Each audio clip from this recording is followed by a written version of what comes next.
तो आइए बच्चों, हम लोग अब ज़रा आपने सम बेसिक कॉन्सेप्ट के तीसरे लेक्चर को कंटिन्यू कर रहे हैं।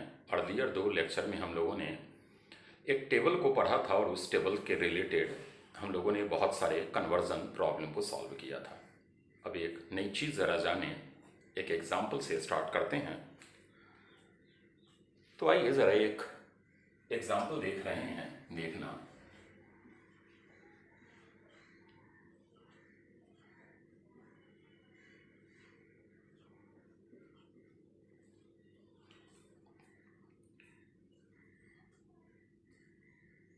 हमने एक ही एलिमेंट कार्बन के तीन डिफरेंट एटम को रिप्रेजेंट किया है। हमने एक ही एलिमेंट कार्बन के तीन डिफरेंट एलिमेंट को रिप्रेजेंट किया है। ये आपको पता होगा कि नीचे वाला जो 666 है ये इसका एटॉमिक नंबर होता है, और ऊपर वाला जो 12, 13 और 14 देख रहे हैं ये इसका एटॉमिक मास होता है। परिचित है?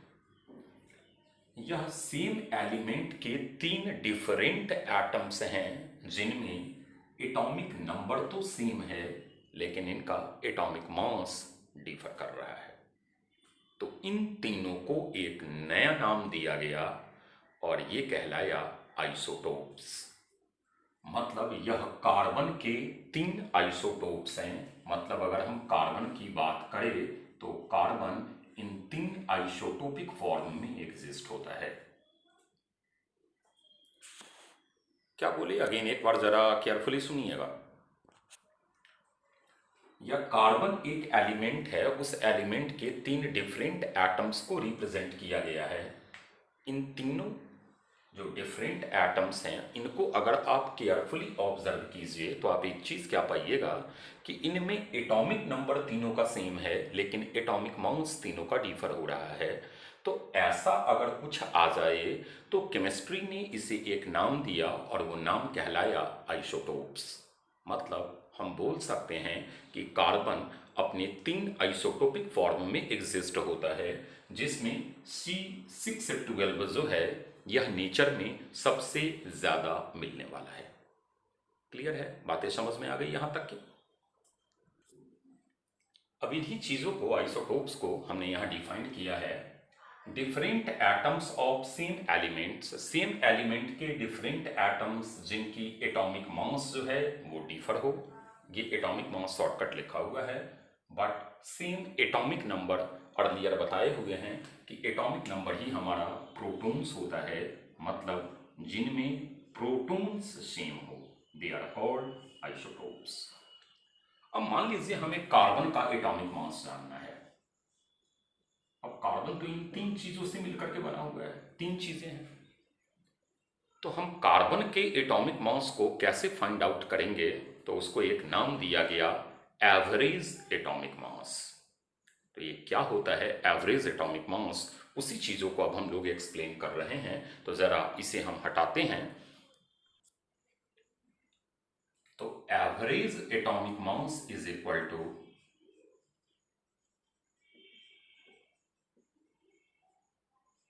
Atomic mass into fractional abundance. कितना मिल रहा है? Fractional abundance of isotopes.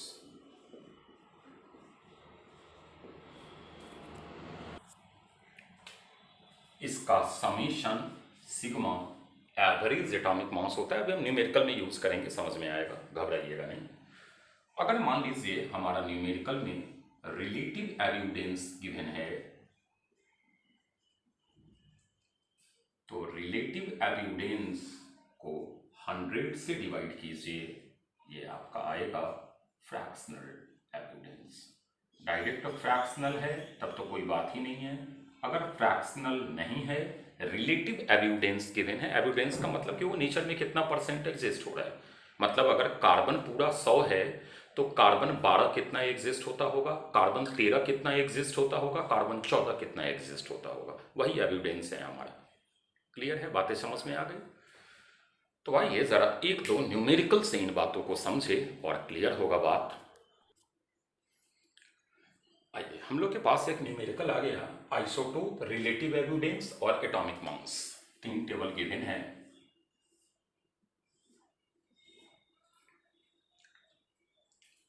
Carbon 12, carbon 13, carbon 14। Carbon 12 का रिलेटिव एविडेंस है 98 पॉइंट, ये परसेंटेज में है आपका 98.892%, मतलब 100 में यह अप्रॉक्स इतना परसेंट मिलता है। कार्बन 13 1.108% और कार्बन 14 देख ही रहे हैं कि बहुत कम मिलने वाला कंपोनेंट है, रेडियो एक्टिव एलिमेंट भी होता है। एटॉमिक मास हमें तीनों का दे दिया है। अगर न्यूमेरिकल में ये डेटा नहीं होता तो हम डायरेक्ट C12 के लिए एटॉमिक मास 12 यूज करते, C13 के लिए 13 यूज करते और C14 के लिए 14 यूज करते डायरेक्ट। लेकिन चूंकि यहाँ दे दिया है तो हमें इन डेटा को यूज करना है, हमें एवरेज एटॉमिक मास निकालना है। तो बच्चा बोलेगा कि सर आपने बताया था कि average atomic mass is equal to होता है sigma of atomic mass into fractional evidence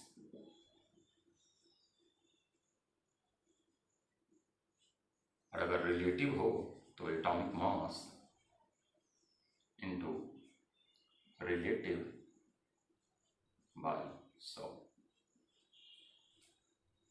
मैंने ये रिलेटिव एविडेंस है, घबराना नहीं है इसके लिए। अब आप ही बताइए, हम एवरेज एटॉमिक मास कार्बन का निकाल रहे हैं तो is equal to atomic mass 12 into 98.892 by 100 plus 1.108 into by 100 होगा इंटू 13.00335 प्लस हम ये अगर करें तो 2 इंटू 10⁻⁻10 बाई 100 इंटू 14.00317। क्या कोई दिक्कत है क्या? अब आप बताइए, हम इसे सॉल्व करेंगे तो क्या हमारे पास कोई रिजल्ट नहीं आएगा क्या? और वो सॉल्व करने के बाद रिजल्ट आएगा 12.001 AMU। यही हम लोग कार्बन के एटॉमिक मास को यूज करते हैं। होपफुली समझ में आ गया होगा, कोई दिक्कत नहीं है। आइए हम लोग एक नेक्स्ट प्रॉब्लम पे आ गए। नियोन के 3 आइसोटोप्स दिए हुए हैं और इनका फ्रैक्शनल एविडेंस दे दिया है। फ्रैक्शनल एविडेंस का मतलब जो रिलेटिव होगा उसमें 100 से डिवाइड करके ये वाली बातें बता दिया है। मतलब अगर 100 से डिवाइडेड नहीं होता तो 20 नियोन अप्रॉक्स 90% नेचर में मिलता। ये वाला वैसे ही हमारा फिर 100 से मल्टीप्लाई करते जितना आ जाता, ये 100 से मल्टीप्लाई करते जितना, माने पूरे 100 में ये 90.51% हमको मिल रहा है। क्लियर है? अब बच्चा बोलेगा कि सर यहाँ एटॉमिक मास तो है ही नहीं। तो हमने अभी आपको कहा कि अगर एटॉमिक मास प्रॉब्लम में गिवन नहीं है तो हम डायरेक्ट ये जो है ये एटॉमिक मास यूज कर लेंगे। हमें इसका एवरेज एटॉमिक मास निकालना है, आंसर हमने दे दिया है। तो आप बोलोगे कि सर कुछ नहीं करना है, 20 into 0.9051 plus 21 into 0.0027 plus 22 into 0.0922 multiply करेंगे सर, ये हमारा एवरेज एटॉमिक मास नियोन का आ गया। होपफुली समझ में आ गया होगा, कोई दिक्कतें नहीं होंगी। बढ़िए आगे आइए हम लोग नेक्स्ट प्रॉब्लम पे आ जाए। तो बोरोन का 2 आइसोटोप्स है, ये गिवन है B10 और B11 और बोरोन का एवरेज एटॉमिक मास 10.8 है। कह रहा है कि भाई इनका परसेंटेज एविडेंस क्या होगा ये बताइए।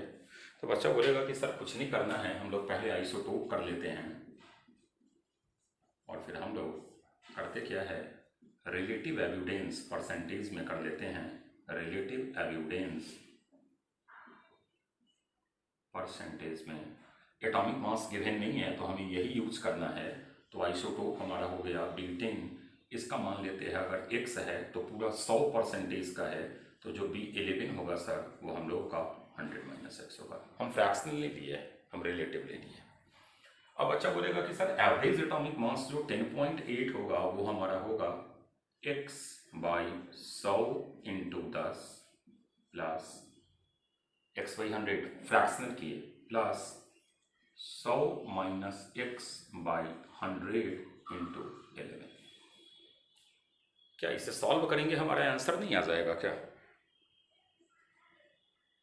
कोई दिक्कत है क्या? जब आप इसे सॉल्व कीजिएगा तो आंसर हमने दे दिया है कि B10 20% और B11 80% नेचर में एग्जिस्ट करेगा। होपफुली एवरेज एटॉमिक मास क्या है ये वाली कॉन्सेप्ट आपको समझ में आ गया होगा। बढ़ा जाए आगे। एक अगली बात जानिए, अगर मान लीजिए हमारा एक कंटेनर है और इस कंटेनर में H2 गैस और O2 गैस रख दिया गया है और पूछ लिया कि भाई मॉलिक्यूलर मास मिक्सर का क्या होगा,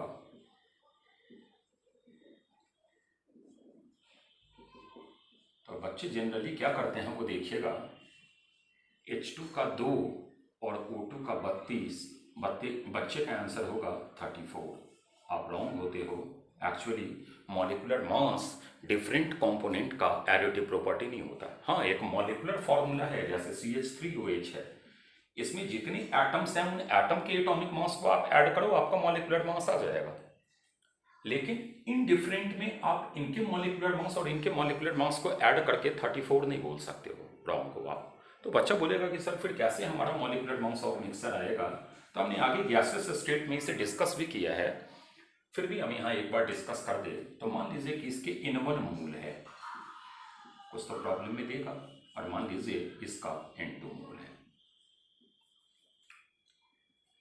अब जो आपका मॉलिक्यूलर मास ऑफ मिक्सचर आएगा वो जरा समझिएगा। Molecular mass of mixture is equal to N1 into molecular mass of H2, माने इसका जो मोल है इंटू इसका molecular mass, plus into molecular mass of O2 divided by total मोल।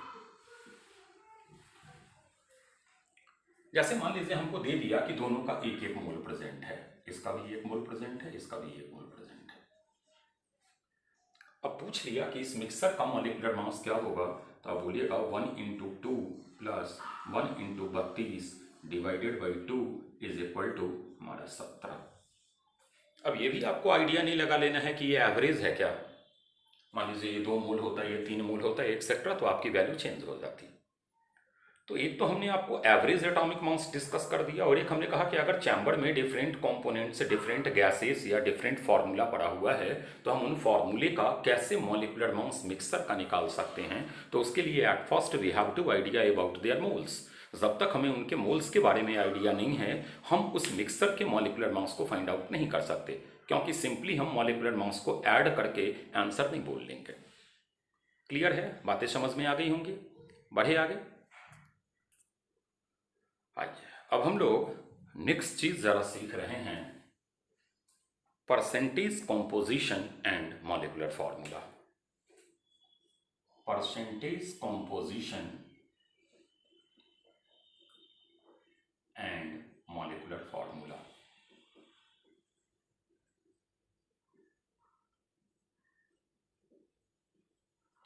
क्या है जरा जानें।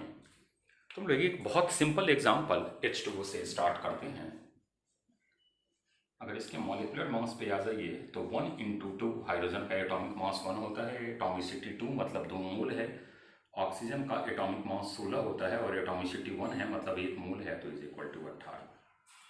हमें दे दिया परसेंटेज कंपोजिशन ऑफ हाइड्रोजन, तो हम लोग बोलेंगे इस मॉलिक्यूलर फॉर्मूले में हाइड्रोजन 2 ग्राम बाई 18 ग्राम, ये वेट कंपोजिशन निकाल रहे हैं, into 100, and percentage composition of oxygen is equal to, चूँकि 2 ही कंपोनेंट है तो ये निकाल कर आप 100 से माइनस कर लो, सेकेंड आ जाएगा, या दूसरा आप 16/18 इंटू 100 कीजिए तब भी आपका आ जाएगा। जैसे मान लीजिए हम एक फॉर्मूला ले लिए CH3OH। चलिए जरा इसका मॉलिक्यूलर फॉर्मूला हम लोग निकाले तो इसको सिंपली हम लोग लिख सकते हैं CH4O। अगर आप इसका मॉलिक्यूलर मास निकालोगे तो कार्बन का 12, हाइड्रोजन का 4, ऑक्सीजन का 16 इज इक्वल टू 32। कोई दिक्कत नहीं है। कार्बन का 12 एटॉमिक मास, हाइड्रोजन का 1 होता है, 4 एटॉमिसिटी है तो 4 आ जाएगा। ऑक्सीजन की एटॉमिसिटी 1 है तो 16 उसकी एटॉमिक मास, तो 16 आप ऐड कीजिएगा 32 आ गया। अब अगर हमें कार्बन का निकालना है परसेंटेज कंपोजिशन, तो यहाँ देखिए कार्बन है 12/32 × 100। अगर आपको हाइड्रोजन का निकालना है तो इस 32 में 4 ग्राम है, तो 4/32 × 100। मैथमेटिक्स है सिंपल, और ये परसेंटेज ऑफ ऑक्सीजन निकालना है, तो 32 में 16, तो 16/32 × 100 सॉल्व कीजिएगा। ये तो पता लग गया कि ये 50% हमारा आ रहा है। क्लियर है? अब मान लीजिए बाद बाकी हमें निकालना है, तो ये 50% आ गया। ये अगर आप सॉल्व करोगे तो 8 आ जाएगा, और इसे अगर आप अप्रॉक्स सॉल्व कीजिएगा तो ये अप्रॉक्स आपका 12% के अराउंड में आएगा। मतलब ये दोनों मिलकर 63 के अराउंड में आ गए, तो वो 37 के अराउंड में होगा आपका। क्लियर है? बातें समझ में आ गई? कोई दिक्कत नहीं? आइए अब दो चीज़ें हम लोग ज़रा एक्सप्लेन कर रहे हैं। एक मॉलिक्यूलर फार्मूला, यहाँ फार्मूला मिस हो गया है, मॉलिक्यूलर फार्मूला, और एक एम्पिरिकल फार्मूला। अभी पहले हम जस्ट इसे रीड कर रहे हैं, फिर एग्जाम्पल से हम इसे समझाएंगे कि हम क्या बताना चाह रहे हैं। तो हमने क्या कहा है मॉलिक्यूलर फार्मूला में, ये सुनिएगा। Actual number of atoms of various elements present in one molecules of compound, माने एक मॉलिक्यूल्स ऑफ कंपाउंड में जो एटम्स के एक्चुअल नंबर प्रेजेंट होते हैं डिफरेंट एलिमेंट का, they are called molecular formula. जैसे यहाँ पर देखिए H2O, H2O2, C6H6, C6H12O6, माने एक मॉलिक्यूल्स में हाइड्रोजन के 2 एटम, ऑक्सीजन का 1 एटम, एक मॉलिक्यूल्स में हाइड्रोजन का 2 एटम, ऑक्सीजन का 2 एटम, एक मॉलिक्यूल्स में आ जाइए तो कार्बन के 6 एटम्स, हाइड्रोजन के 6 एटम्स एक्सेट्रा प्रेजेंट हैं। जबकि हमने एम्पिरिकल फार्मूला कहा है कि यह सिंपल होल नंबर रेशियो होता है, यह फ्रैक्शनल कभी नहीं होता। किसका? तो एटम्स का, डिफरेंट एलिमेंट्स का, जो एक मॉलिक्यूल्स में प्रेजेंट हो। समझ में अभी थोड़ा कम आएगा, एग्जाम्पल से अब समझ में आएगा। तो आइए हम लोग एग्जाम्पल जरा, ये जस्ट फॉर्मूला आप एक लुक इसे देख लीजिए, अपनी मेमोरी में अभी ये स्टोर रखिए। हम एक एग्जाम्पल लेते हैं, फिर एग्जाम्पल से समझाएंगे मॉलिक्यूलर फार्मूला और एम्पिरिकल फार्मूला है क्या। हमने 3 मॉलिक्यूलर फार्मूला लिया है, C6H6, C6H12 और C2H4।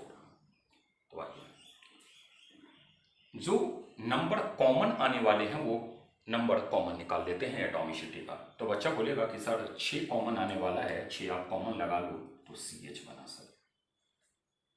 अब आइए जरा इसका मॉलिक्यूलर मास निकालिए, तो ये आ जाएगा 78, और जरा इसका मॉलिक्यूलर मास निकालिए एम्पिरिकल मास, तो ये आएगा 30।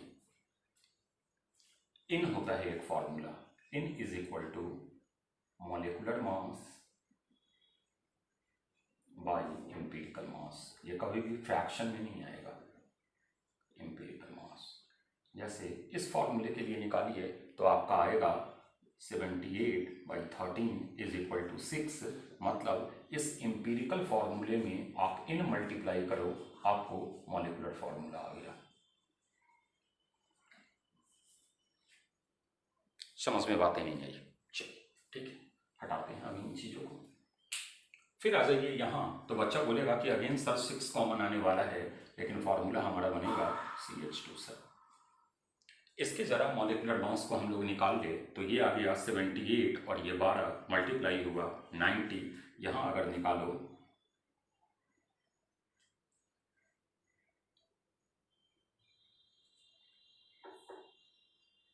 (72) और 12 (84), और यहाँ अगर आप निकालिए तो ये आ गया 14। अगर आप इसमें इन निकालिए तो इन इज इक्वल टू 6 आएगा।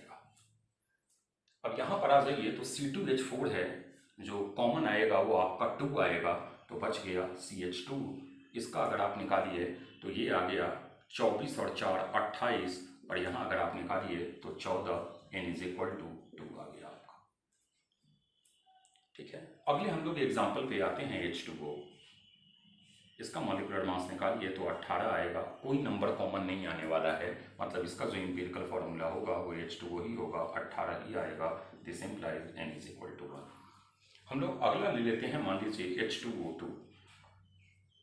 इसका अगर आप निकालिए तो 34 आएगा मॉलिक्यूलर मास, 2 कॉमन आ जाएगा, HO बन गया, ये हमारा आ गया 13। फिर अगर आप निकालिए नहीं, ऑक्सीजन 16 और 1 17, फिर अगर आप निकालिए तो n इज इक्वल टू आपका 2 आ गया। हम ले रहे हैं अगला फॉर्मूला C6H12O6। 6 नंबर कॉमन आएगा तो ये आपका बन गया CH2O। यहाँ अगर आप मॉलिक्यूलर मास निकालिए तो 72 12 प्लस 96, ये 180 आएगा। यहाँ अगर निकालिए तो ये आएगा 12 प्लस 2 प्लस 16, ये हमारा 30 आ गया। This implies n is equal to 6। अब हम बोल रहे हैं वो जरा सुनिएगा। एक मॉलिक्यूलर फॉर्मूला का सिंपलेस्ट होल नंबर रेशियो जो होता है, सिंपलेस्ट होल नंबर रेशियो जो होता है वो हमारा एम्पिरिकल फॉर्मूला होता है। और इन जो हमारी आती है एटॉमिसिटी, वो हमारा molecular mass divided by empirical mass होता है, और इन कभी भी फ्रैक्शन में नहीं हो सकता। क्लियर है? तो आइए ज़रा हम लोग अब कुछ एग्जांपल्स देख लें, उससे एक एम्पिरिकल और मॉलिक्यूलर का आइडिया हम लोग निकालते हैं। आइए पहले जरा इतना का देखा जाए। Na2CO3, Na की एटॉमिसिटी 2, कार्बन का 1, ऑक्सीजन का 3। कोई ऐसा नंबर नहीं है जो आप कॉमन निकाल सके, तो इसका जो एम्पिरिकल फॉर्मूला होगा वो यही रह जाएगा B2H6। आप देखो तो नंबर 2 कॉमन आ जाएंगे, BH3 बन जाएगा। CH4, यहाँ 1 यहाँ 4, कोई नंबर कॉमन नहीं आने वाला है, CH4 ही रह जाएगा। यहाँ आ जाइए, फिर आपका 2 कॉमन आने वाला है, तो NO2 यहाँ पर आ जाइए, कुछ भी कॉमन नहीं आने वाला है, क्योंकि 2 कॉमन निकालोगे तो ये 5 के लिए फ्रैक्शन बन जाएगा और फ्रैक्शनल होता नहीं है, तो ये भी आपका N2O5 ही बन गया। यहाँ पर भी आ जाइए, कोई चीज़ें कॉमन नहीं आनी है, N2O हो गया। यहाँ पर भी आ जाओ, कोई चीज़ कॉमन नहीं होना है, H3PO4 ही रह गया। यहाँ आओगे 2 कॉमन आ जाएगा, CH। यहाँ पर आ जाइए, फिर कोई कॉमन नहीं आने वाला है, Fe2O3। मैंने उम्मीद करें कि अब बातें समझ में आ गई होंगी। अब ज़रा हम एक चीज़ लिख रहे हैं, वो देखिएगा। जैसे मान लीजिए हम लोग यहाँ आ गए, तो या मान लीजिए कि हम लोग आते हैं, इसी पे आते हैं, थोड़ा सा कैलकुलेशन इजी पड़ जाएगा। तो 24 और 2 26, इसका मॉलिक्यूलर मास 26 है और इसका 30 है। तो इन इज इक्वल टू, हमने आपको बताया था कि इन इज इक्वल टू होता है मॉलिक्यूलर मास बाय एम्पिरिकल मास।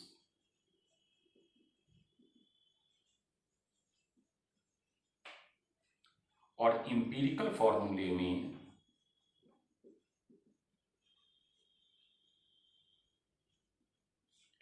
जब आप n से मल्टीप्लाई करते हो तो वो हमारा प्रोड्यूस करता है मॉलिक्यूलर फॉर्मूला।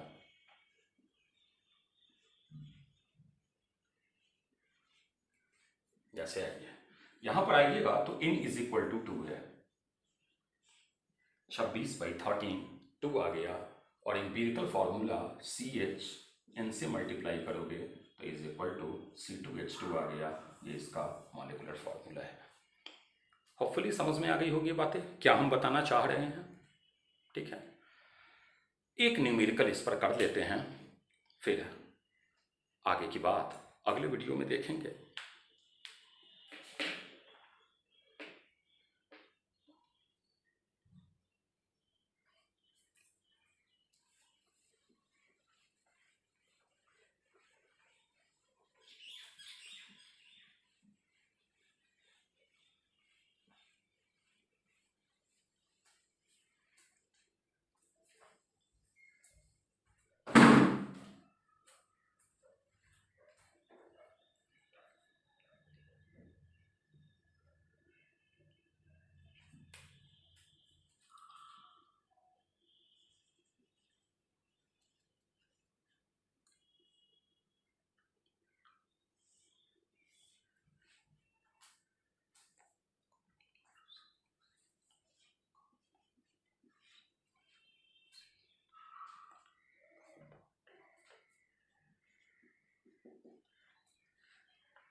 तो इन हमारा 2 आ गया। अगर मॉलिक्यूलर m है फॉर मॉलिक्यूलर फार्मूला, अगर मॉलिक्यूलर एम्पिरिकल फार्मूले में हम इन से मल्टीप्लाई कर दे तो हमारा मॉलिक्यूलर फार्मूला आएगा, n2 है तो 2 से मल्टीप्लाई किया तो 4 2 ज़ा 8, 3 2 ज़ा 6 और O2 था 2 से मल्टीप्लाई करोगे तो O4। ये आपका आ गया मॉलिक्यूलर फार्मूला। होपफुली बातें समझ में आ गई होंगी, कहीं कोई दिक्कतें नहीं होंगी। मतलब एक फेज हम लोगों ने इसका फिनिश्ड कर लिया है। अब अगले ये में हम लोग इसके आगे की बातों को देखेंगे। न्यूमेरिकल वगैरह आप लोग ट्राई कीजिए, बनेगा। ठीक है, तो चलिए, ओके, थैंक यू।